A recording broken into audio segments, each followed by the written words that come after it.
Servus, liebe Johann-Barsee-Gemeinde. Jetzt pressiert's. Jetzt machen wir nämlich schnell unseren Cocktail für die Silvesterparty. Die Idee habe ich von meinen Service-Mädels. Wir haben da einen schönen, selber gemachten Limoncello.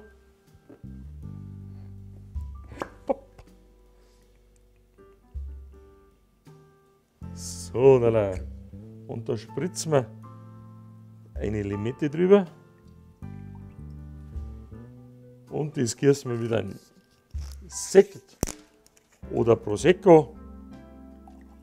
Wir wollen ja mit einem Champagner auf.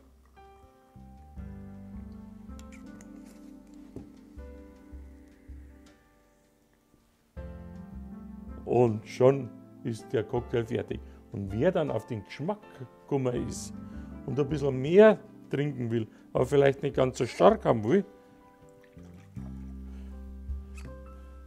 der macht das Gleiche in einem Cocktailglas. Das war fast ein bisschen zu viel. So. Und gießt da Bitterlemon drauf. Wir wünschen viel Spaß, ein kurzes neues Jahr. Servus beieinander. Johann Barsee